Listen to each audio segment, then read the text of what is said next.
lá, vamos iniciar então mais uma aula importante aqui. O professor está se ajeitando aqui, agora sim. Vamos juntos, vamos caminhar então. Tema importante, nós vamos falar sobre princípios, né? Lembrando que nós falamos dos princípios fundamentais do processo civil, falamos também dos princípios que são utilizados no processo civil, mas são princípios constitucionais. Então, quando nós estudamos princípios, é uma matéria importante, porque nós temos aí pelo menos três visões, né? Os princípios próprios do processo civil, os princípios constitucionais do processo civil. Então, nós temos temas relevantes que são cobrados, sim, então nós temos que ter atenção. Vamos lá. Nós falamos aqui, sim, dos princípios fundamentais do processo civil. Nós falamos também das formas de interpretar esses princípios, são chamados princípios informativos ou formativos.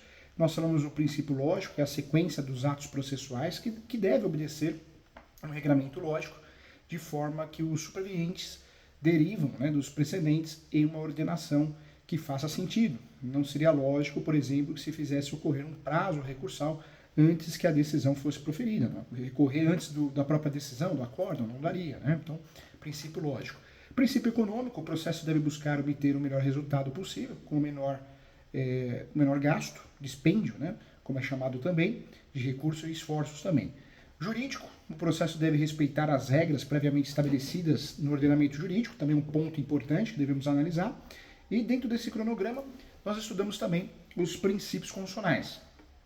Nos princípios constitucionais, eu falei do princípio do devido processo legal, também chamado do princípio da legalidade, que resulta do artigo 5º da Constituição Federal.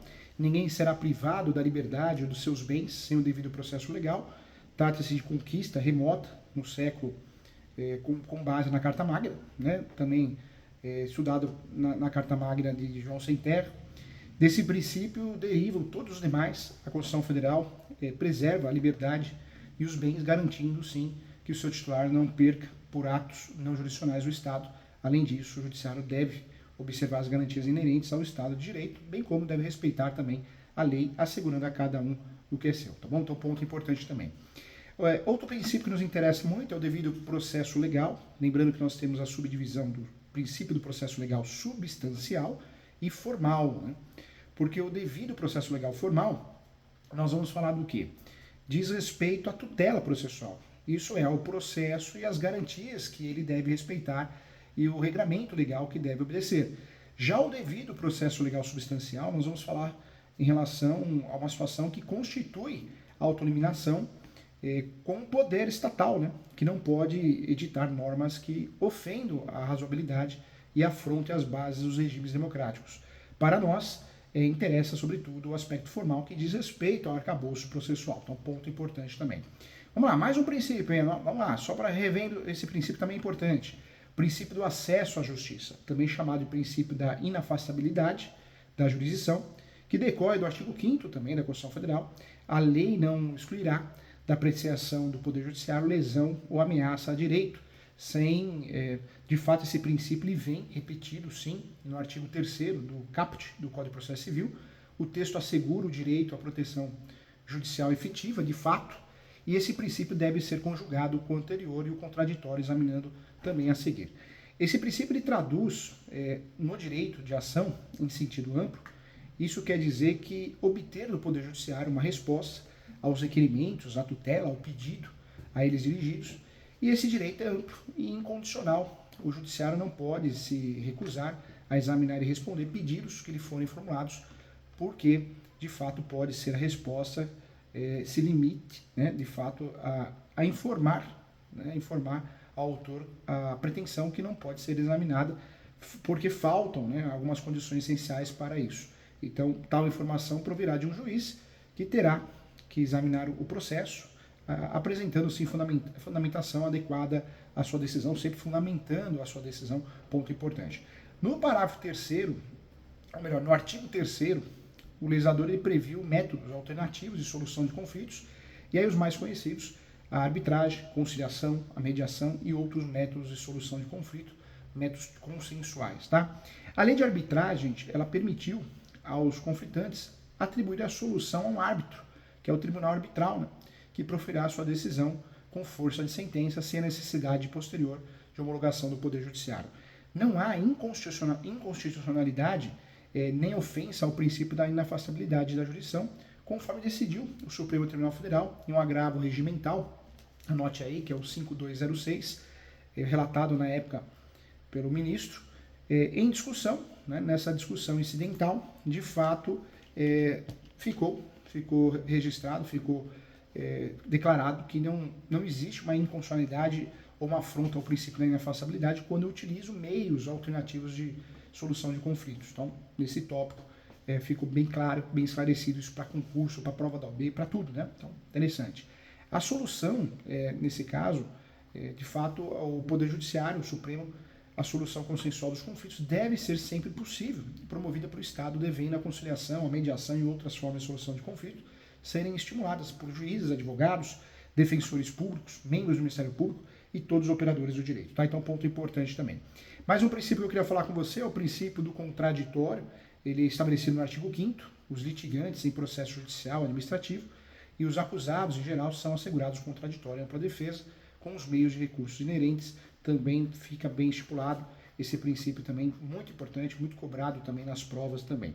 O princípio do contraditório na esfera civil e penal tem diferenças. Tá? No processo civil, o contraditório contenta-se com a concessão às partes de oportunidade de resistir à pretensão formulada pelo adversário, mas fica-lhes, de fato, ressalvada a possibilidade de não resistir. Isso assinala uma diferença de intensidade, né, entre o contraditório na esfera civil, na esfera do processo civil, com o contraditório na esfera do processo penal. Tá? Então, importante também falar aqui. Legal, mais um princípio que eu quero tratar com você aqui é o contraditório liminar, inaudita terra partes. O artigo 5º também da Constituição Federal assegura o contraditório em todos os processos judiciais e administrativos, mas não estabelece que ele tenha que ser necessariamente prévio. Há casos em que a justiça se justifica ao contraditório deferido, postergado, realizado a posteriori. Por quê? Porque são principalmente, né, aqueles em que há risco iminente de prejuízo irreparável de fato, ou em que o contraditório prévio possa, né, ou pode colocar sim em risco o provimento jurisdicional. Então vamos imaginar o seguinte caso: imagina-se que alguém tente fugir com uma criança, levando para outro país. A mãe, preocupada, claro, ajuiza uma ação de busca e apreensão. Se fosse necessário ouvir primeiro o réu, haveria o risco de desaparecimento da criança, sem dúvida nenhuma. Então, tais circunstâncias, gente, isso eu falo sempre nas aulas, tais circunstâncias justificam que o juiz primeiro conceda a medida e depois ouça o réu posteriormente. Né? Não há ofensa nenhuma ao contraditório, porque ele é observado e o litigante terá o direito de se manifestar e interpor os recursos que entender cabíveis, necessários, mas ele só é tomado a posterior para viabilizar o cumprimento da determinação judicial. E aí eu trago a tutela de urgência, não são as únicas, né, em que haverá contraditório diferido.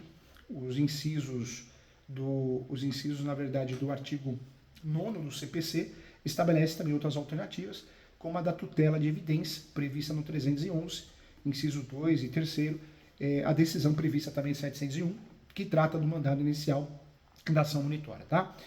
Outro princípio importante que nós temos que estudar aqui é o contraditório e execução civil. Muito se discutiu sobre a existência de contraditório na execução, havendo que se posicionavam pela negativa, com o argumento de que a defesa do devedor não era vinculada na própria execução, mas embargos de devedor, que tem natureza de ação autônoma de conhecimento, diante disso não tem a mesma amplitude que no processo de conhecimento.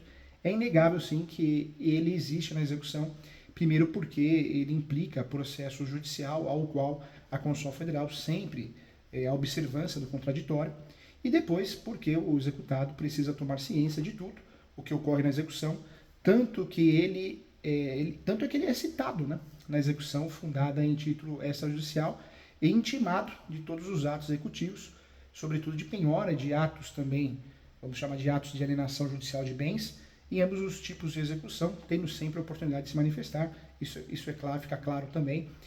Se não houvesse nenhum contraditório nas execuções, não haveria citações, intimações, nomeações de curador especial. Acho que é um grande exemplo, né?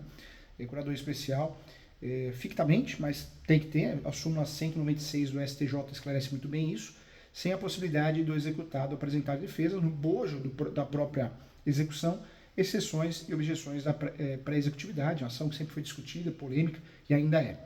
O contraditório e o artigo 332 do Código Civil também é um tema importante aqui para trazer na aula, hein? O artigo 332 do Código Civil enumera hipóteses em que o juiz pode julgar liminarmente improcedente o pedido, antes de determinar a citação do réu. Antes de fazer, né, de fato, vislumbrando presentes as hipóteses que se justifica isso, ele deverá ouvir o autor. Isso aparece no artigo 9º, né, que esclarece muito bem, não há necessidade que ouça o réu, que nem sequer foi citado. Então, é o que esclarece a lei. A Lei 11.277, de 6 de fevereiro de 2006, também muito importante, acrescentou ao Código de Processo Civil de 73, então vigente naquela época, o artigo 285-A, que pela primeira vez permitiu a prolação de sentença de improcedência de plano. O dispositivo trouxe muita polêmica na época, sobretudo também em relação ao princípio do contraditório. A Ordem dos Advogados do Brasil, na época, a OAB, ajuizou uma ação indireta de inconstitucionalidade do novo dispositivo, que foi a DIN 3695 do Distrito Federal, e apontando que seriam numerosas ofensas, né, no plural mesmo, são várias ofensas à Constituição Federal, inclusive ao princípio do contraditório. Mas, olha que interessante, parece-nos que o artigo 285-A do CPC de 1973 e nem o artigo 332 do atual CPC ofende a esse princípio, porque a sentença só poderá ser proferida sem a ouvida do réu quando for de total improcedência, isto é, quando lhe for ou trouxer também nenhum prejuízo. Isso acontece na prática, se for imposta ao réu a sucumbência, ainda que mínima, o dispositivo não poderá ser aplicado. Então, essa é a regra do jogo.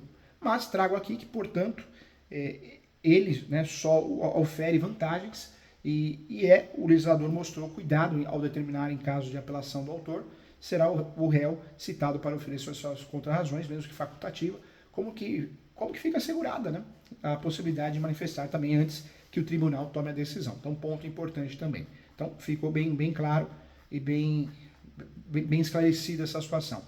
Mais um princípio que merece atenção, o princípio da duração razoável do processo, foi introduzido na Constituição Federal pela Emenda Constitucional 45, de 2004, a tão famosa Emenda Constitucional, que acrescentou o artigo 5º, inciso, a todos no âmbito judicial e administrativo são asseguradas a razoável duração do processo e os meios que garantem a celeridade de sua tramitação. Isso também aparece no artigo 4º do CPC, que repete esse dispositivo, explicitando que ele, né, se estende também à atividade satisfativa.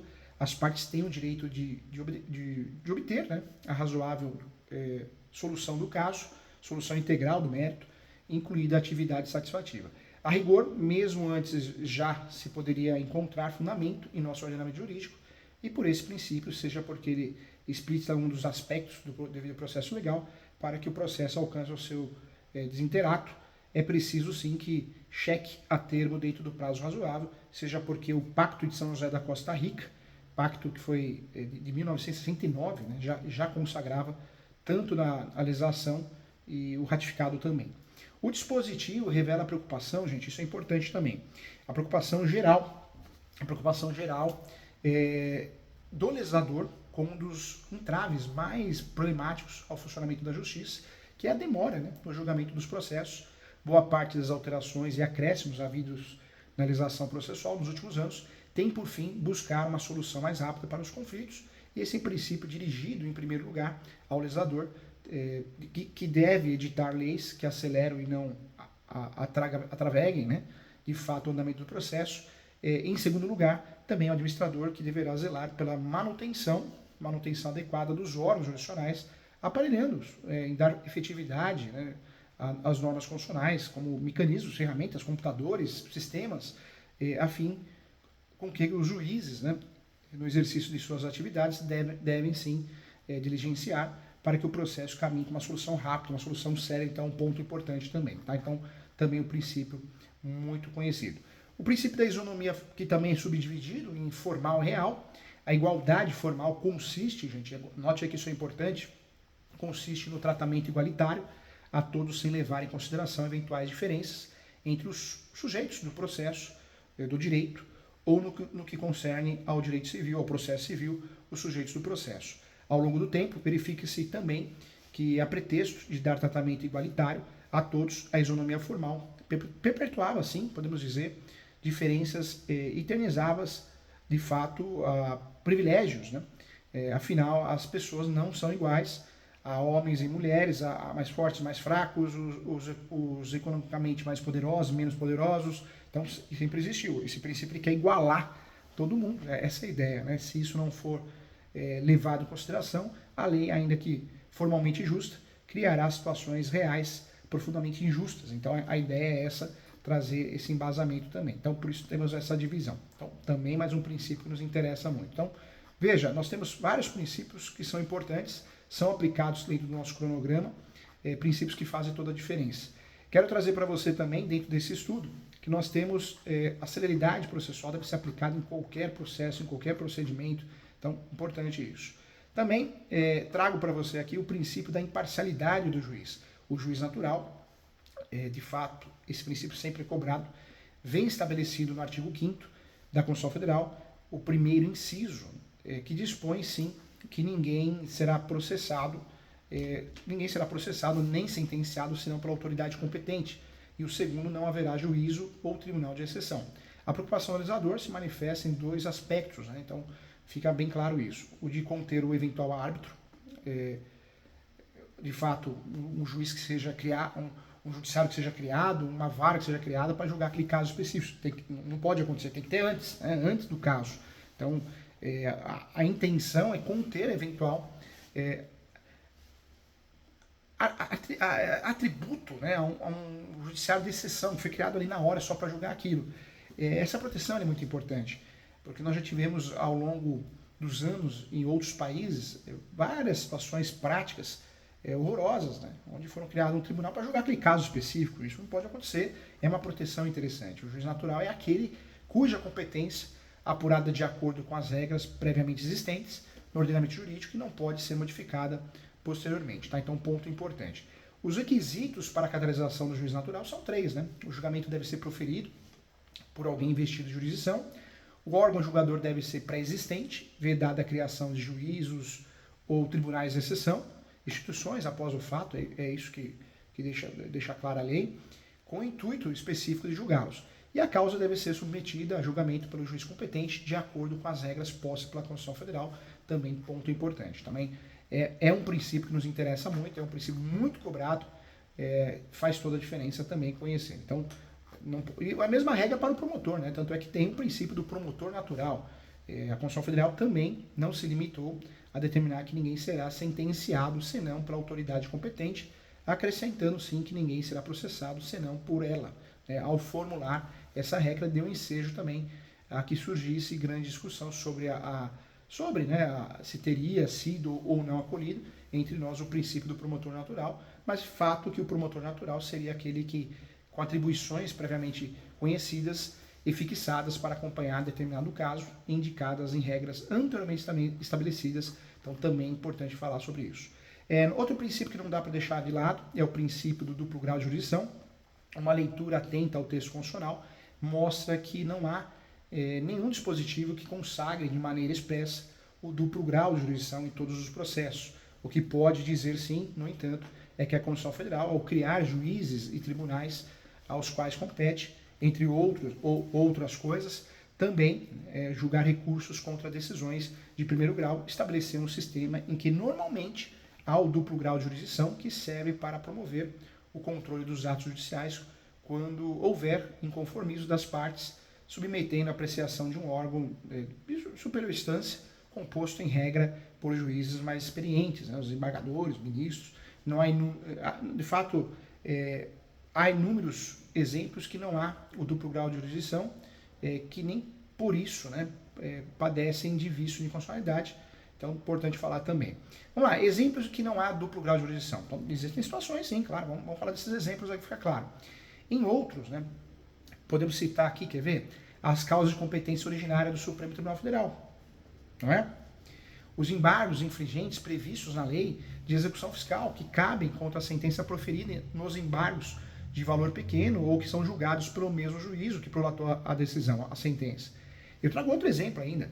Acho que é a hipótese do artigo 1013 do parágrafo 3º, 1013 do parágrafo 3º do Código de Processo Civil, em que havendo apelação contra a sentença que julgou o processo extinto, sem resolução do mérito, o tribunal encontrava nos autos todos os elementos necessários à sua convicção e poderá promover o julgamento de mérito. Também nenhum desses exemplos padece inconstitucionalidade, de fato, né, dada a existência de exigência expressa do grau de jurisdição, tá bom?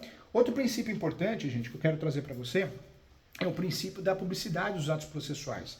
Esse princípio, ele vem, de fato, expressamente garantido em 2 artigos da Constituição Federal. O primeiro artigo é o artigo 5º, né? Artigo 5º. O artigo 5º ele esclarece o quê? Aqui, ó, a lei só poderá restringir a publicidade dos atos processuais quando da defesa da intimidade ou do interesse social o exigirem. Então, é isso que fala o artigo 5º. Então, é um artigo que traz esse conceito também. Outro artigo que eu falei, são 2, né? O outro artigo 93. E esse artigo esclarece o quê? Isso, inclusive, no inciso 10º.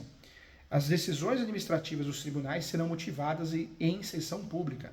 Então, qual que é a regra dos processos? Público, processo é público, publicidade. Publicidade é um mecanismo, uma ferramenta de controle das decisões judiciais. A sociedade tem direito a conhecê-las para poder fiscalizar os seus juízes e tribunais. Tá? Então a regra é essa, salvo exceções, segredo de justiça, em caso de família, né? aquelas situações onde realmente são segredo de justiça, casos de família, ações de alimentos, execução, pensão alimentícia, divórcio, né? E ações também que causam constrangimento. Tá? O princípio da motivação, que eu diria que é uma subdivisão da motivação das decisões judiciais, também vem expressamente estabelecido na Constituição Federal e aparece no artigo 93 da Constituição Federal, que determina que serão públicos todos os julgamentos dos órgãos do Poder Judiciário e fundamentadas a todas as decisões sob pena de nulidade. Também é um princípio muito importante que merece atenção especial. Dentro desse quadro geral de princípios do processo civil na Constituição Federal, então nós temos, nota aí, devido processo legal, artigo 5º, acesso à justiça, artigo 5º também, contraditório, anota aí, duração razoável do processo, isonomia, imparcialidade, duplo grau de jurisdição, publicidade dos atos processuais e motivação das decisões, ok? Então, fechou. Princípios aí estabelecidos, hein? Em relação aos princípios infraconstitucionais do processo, como já tinha falado aqui em aula, trazendo esse assunto de novo, o princípio do dispositivo, a compreensão adequada desse princípio exige que se perceba bem a diferença entre a relação processual de natureza pública e a relação de direito material que subjaz ao processo a que pode envolver interesses públicos ou meramente privados. Tá? Sem essa distinção, corre sim o risco de extrair da disponibilidade do direito material consequências para o processo civil, que em regra não são verdadeiras. A disponibilidade, o direito material, há processos, né, também subdividido como princípio, a disponibilidade do direito material, e aí eu trago como exemplo, há processos nos quais a relação material subjacente versa sobre interesses disponíveis ou indisponíveis. Se o direito discutido é de grau, né, é de primeiro tipo, então nós podemos dizer que as partes estão autorizadas a transigir. O autor pode renunciar ao direito que se funda a ação. E o réu pode reconhecer também o pedido inicial, é fato, caso em que o processo será sempre extinto com julgamento de mérito. Hein? Se o conflito que ensejou a instauração do processo versar, gente, isso é importante, hein? Versar sobre interesse indisponível, né? Nada disso pode ocorrer, porque no primeiro caso, se o réu, de fato, preferir não se defender, o juiz presumirá verdadeiros os fatos narrados na petição inicial, na exordial, e proferirá o julgamento antecipado da lide. E já no segundo caso, a falta de defesa não gera essa consequência, o autor terá de provar os fatos que alegou. Tá? Então, ponto importante também. Mais um princípio que nos interessa é o princípio do dispositivo e a propositura da demanda. Essa subdivisão também, com raras exceções, cumpre a parte interessada ingressar em juízo, provocando a jurisdição, né, que é o princípio da demanda. Eu tenho que provocar a jurisdição, tenho que peticionar, requerer. Então, também ponto importante também. E aí, dentro desses princípios, objeto de estudo, com base nessa conexão, nós temos o princípio dispositivo, os limites do conhecimento do juiz. Cumpre o autor, sim, sempre, né, aforar a demanda, indicar na petição inicial quais são os fundamentos de fato em que baseia o pedido. E aí também vale a pena lembrar do princípio dispositivo e da produção de provas, né? Depois de proposta demanda e fixados os limites subjetivos e objetivos da lide, o desenvolvimento do processo, a sua condução será feita de ofício pelo juiz e dentro dos limites da ação proposta. Ele tem poderes para investigar os fatos narrados, determinando, né, as provas que sejam necessárias para a formação do seu convencimento. Vários exemplos, inspeção judicial, audiência justificativa, né? Então, vários instrumentos. Tem até audiência de saneamento, que o juiz pode marcar para tirar dúvidas antes de julgar. Então, também é importante, tá? Então, também interessante. Então, legal. Queria finalizar aqui com o princípio da oralidade. O valor, o seu valor é mais histórico do que atual.